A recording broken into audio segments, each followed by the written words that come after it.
And now, it's time for another Dice Tower review with Tom Vasel. Hey folks, I'm Tom Vasel, and today we're taking a look at this really big game here called A Tale of Pirates. Now, the reason it's called A Tale of Pirates is because it's a story about pirates. Yeah, I know, the name kind of hits it on the nose. This is a real-time cooperative game that requires an app. So I have an iPad. I use the app on my iPad. I think you can use it pretty much on any device. But in this game, you are working together to follow the story of some pirates as they get their ship off and running, and then eventually leading on to great glory and riches. The game is scenario-based. There are 10 scenarios in the box. You unlock these scenarios in order. They actually come in a box on prepackaged things. When you get to the next scenario, you open it and add those things in, although you can go back and play previous scenarios. Let's take a look at it.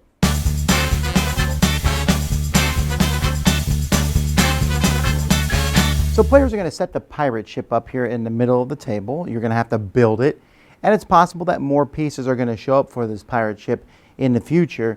And you're going to know that because there's going to be different missions in the game. These missions are wrapped together. Each mission comes with a chapter on top of it. So there's a chapter 1 would come with some cards and other things. And I'm going to show you some of the stuff in chapter 1 because that's the introduction to the game. But you play through each chapter and you can go back to each chapter and play it multiple times and try to get a better score if possible. Each player is going to have a 30-second timer of a color. And these are cork tokens. They're going to be used to represent damage. You're also going to have these tokens which slide on the back of the ship to show how much damage your ship has. They kept falling off for us, so I'm just going to have them set to the side for now. You also have some black cannonballs and some damage tokens. That's pretty much it. Now, the way the basic game is going to work is by putting timers in these different spots on the board. But before we do any of that, I'm going to show you the app. Now, the app is required to play this game. All right, so when we play the app here, we'll press play. And then this shows you all the things. Now, if before you complete all of them, they're not all going to be showing. You would only, thank you, you'd only be able to do the escape. Once you beat the escape, you would go on. So I'm going to show you the escape and how it works. You pick the number of players. Let's say I'm playing with 4. You can pick your difficulty, easy, normal, or hell. I'm going to go with normal. You know, you can just pick which one you want to do. This shows that we beat it with 2 stars on normal. And then we start the mission. Now, at the beginning of a mission, it gives you kind of a story, and you can read it on your own. It tells you what you're trying to do here. Discard all passage cards. And then you go next. Now, here it tells you what cards you need. Now, what's really nice about this is if you want to know what a card does, you can click on it. It tells you how that card works, how fog works, how the brigantine works, and so on. You can look at each of these. So you'll set up the ship. Now, this shows you where to put those corks. What corks are is essentially their damage. So this shows that 2 of my cannons have been damaged and 1 of the sails has been damaged. So I'm going to put corks in those sections. It also shows me that there are 3 life points that I have this time. Then prepare the cards. So it says put the brigantine card in the front of the ship. So I find that matching card in the cards that I have, and I place it in front of the ship face up. This is an enemy ship that's coming after us. After that, it shows you the other cards that are going to be used here. Again, if you don't remember what a card does, you can click on it and read it. So I'll take 1 corvette, 2 rocks, 2 fog, and a passage 1 and a passage 3. So I got my 2 rocks. Here's my passage 3, my 2 fogs.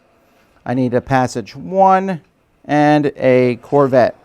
I take all these cards, and it says shuffle them all together. So I'm going to shuffle these like this so I don't know which card is where.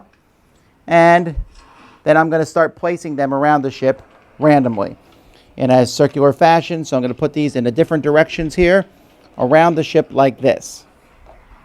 And then I click next. It tells me what my goal is to discard all the passage cards. And then I start. And it gives me 3, 2, 1, go. So at this point, the ship is going. And it has this little animation here. And it also shows you a little sand timer over here.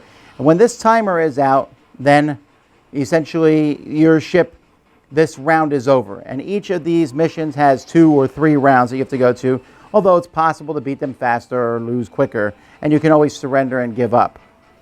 Now, as that's playing, and I'm going to turn that off for now, the sound of it at least, because I want to show you how the game itself is played.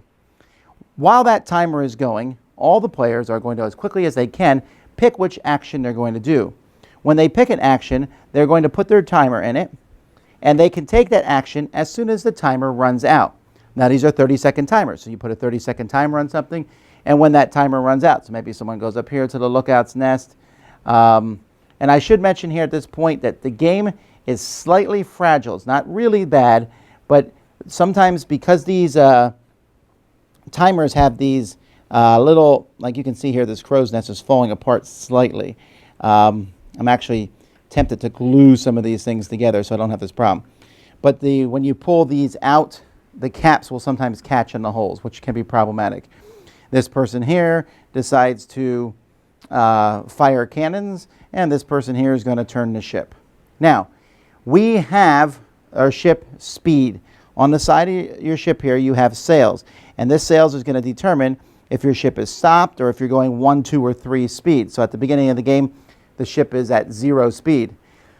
The speed that you're at determines how far you turn when you turn. If your ship has your anchor down at speed 0, you can't turn at all. If it's speed 1, you can turn 2. If it's speed 2, you can turn 1. And if it's speed 3, you can't turn at all. So what you're doing in the course of this game is you're going to do these actions. So one of the actions you're definitely going to want to do is the repair action. When this action's done, you can take one of these corks out, because these corks are blocking spots on the board. Also, if you take a damage where there is a cork and there's no cork to put there, then your ship will take a damage, and when you lose all your hit points, you lose the game. Another action is the lookout action up here. When you have the lookout action, you're allowed to take any card out here and turn it over. Some cards, when you turn them over, like fog, just go away. Sometimes you find rocks and you make them go away. Now, finding rocks with the lookout is better, because when you turn a ship, you reveal all the cards that are there. And had there been rocks there, you will immediately lose a life point, which can be problematic. So you don't have to search for things with a lookout, but it's a good way to figure out where everything is in the game. Sometimes you find enemy ships and you're going to want to fire at them. So you will load cannonballs. When you pick the cannonball action, you can load you can load 2 cannonballs. You can load them 1 on each side of the ship or on 2 sides of the ship. And when someone's there and they finish their action, they can fire their cannonball at one of the ships if the cannons are facing that ship. So over here you see this cannon is facing this ship. So if I have a cannonball over here and a guy finished the action, I can fire at this ship. To fire at a ship, you're simply going to roll a special 6-sided die, and you will either roll 1 or 2 damage, and you put the damage tokens on the ships. This ship only takes 1 damage, but there are ships that take more. 2 does 2 damage, and if you roll the cannonball, your cannon jams, and you have to put one of these corks in it, and then finish that cork. So you're doing all this stuff at the same time, trying to shoot ships, trying to get to your goal. In the first mission, you need to get to the passage and then have your speed be exactly that number. And then you discard that passage card. Now, at the end of a round, the screen will start blinking red like this, and it will show that the round is almost over. When the round's over, it tells you what to do. If you failed your mission, you'll put it here. You likely won't fail the mission the first time. You'll continue, and you'll set up for it in the second round, and you'll keep going, and then you will win or succeed at the end. It will ask you some questions. How much damage did your ship take? How many corks are on your ship? So on. And you'll do that, and it will tell you how many stars you got for that mission. Or sometimes you can fail the mission itself. That's essentially how you play the game. Let's go to final thoughts.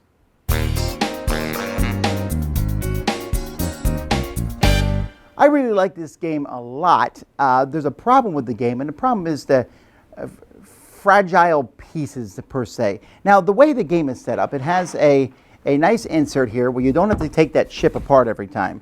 And so if there's one thing for sure I'm doing is, because I'm probably going to keep this game, is I'm gluing that ship together, putting that ship so that it stays together, that bottom part. It's not that big of a deal, and I'm getting tired of it falling apart. The timers are 30-second timers, and they have those end caps. I almost wish they had like a different timer where maybe the glass and the caps were on the end, because like I said, those caps catch on things, and I find that to be slightly problematic. That's probably the worst of the components. I mean, it looks neat. There's a pirate ship in the middle of the table.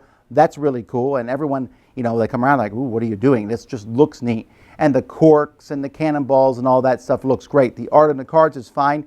The app is incredible. I'm really pleased. The app that tells you all the different cards and what they do. The only thing that I noticed is that you can't really look up what a card does in the middle of a mission, but you probably should, I guess you can always restart the mission and look at the cards again. And it's not that they're that hard to figure out what to do. Each mission has a few more steps, a few more things going on, but they usually don't like take everything from previous missions. There's just minor things that pass over. A lot of the things that I talked to you about, the fog and the rocks and the different enemy ships you got to fire at, you have to keep an eye on those things the whole game. At the end of each round, you probably didn't see it because I showed the screen so quickly, any ships that you didn't kill are going to fire back at you. You roll the dice and they'll hit you. That will happen sometimes. Other things can happen between rounds. You could be searching for treasure like pirates, but I don't really want to spoil the game, but there's just that the app is so good at saying this is what you do now, this is what you do here, and it also has the music in the background if you like that, the animations. There's all kinds of funny little cartoonish animation that happens between hand. Just really well done there. The game itself is a campaign system. It is not a legacy game. I mean, you literally, if you want to, when you open the box, you can open everything up, and it wouldn't really spoil things that much. Now, you can't play through the app. You can't go right to number 6. You got to play through them in order, and you have to win them to go on. I suppose you could let the app just run and just click we won this to go to the other missions, but that would take you a bit of time. But I don't think the campaign thing is a problem. This is very similar to Mechs vs. Minions. They had a campaign system too that unlocks stuff, but when you're done, and I'm willing to go back when I play Mechs and Minions and play any of the missions. The same thing is true here. Just pick one. This is fun. It's not like when you're done, oh, well, we can never play the game again. You can go back. Some of these missions are really difficult, and some really cool stuff shows up in some of them. Sometimes you want to attack pirate ships. Sometimes you're running from pirate ships. And so you're working together. Now, it's a cooperative game with these sand timers. That doesn't work in all games, but because it's cooperative, you're helping each other out. You put the sand timer in. The 30-second delay does help you to think and focus a little bit. Okay, I'm going to do this action. I put it here, and now you wait. And as soon as that action is done, you take it. And so you're loading the cannons. And sometimes the app will have random things happen to you. Enemies will shoot at you. Your ship takes a damage. Something else will happen. You need to quick do this. The ship will turn. There's all sorts of random events that might happen on the app. Actually, I'm not sure if they're random or predetermined by the app, but they feel random, right, as they come up. And I'm amused by that sort of thing. I think it's fun, and you have to deal with it. I don't think the game is particularly hard, but it's not particularly easy either. And it gives everyone everyone's talking back and forth. I'm going to do this. Sometimes you put your timer in something, you're like, oh, that's not an action I really want to do. Okay, well, we wait till it runs out. And when it runs out, you can kind of sit there and wait, like I'm ready to shoot the cannon, but you haven't loaded the cannonball yet. So I'm just wait, come on, load that cannonball. Okay, now I fire. And of course, there's luck in rolling that die, and sometimes that luck comes to bite you. That jammed cannon's only on one side, but sometimes that happens, and then you got to fix that. And it leads to this very exciting thing. I'm starting to see that I have a tendency to put a lot of real-time cooperative games in my collection. I have Escape and Project Elite and things like that. I just like them. Some people probably won't enjoy that as much. Some people won't like the sand timer thing. Some people won't like, this is the one thing I didn't like, how the whole thing doesn't really stay together as well as it could. And some people won't like the fact that you necessarily need the app. The fragility of it is the only problem I have. And like I said, I think I can fix that with some glue. The rest of it, though, I love. I love how it all fits together. I like the campaign basis, how that works, and I like how I can go back and play any of these again. Definitely one I would like to put in my collection for sure. That is A Tale of Pirates. Dice Tower Judgment, excellent! Thanks so much for watching the Dice Tower videos. Find more great videos and reviews, as well as our top-rated audio podcast at Dicetower.com. You can also find other great shows at Dicetowernetwork.com. I'm Eric Summerer, and you've been watching The Dice Tower. The Dice Tower is sponsored by Cool Stuff Inc., where you can find great games for great prices. Cool stuff in stock. Check them out at CoolStuffInc.com. Shut the door!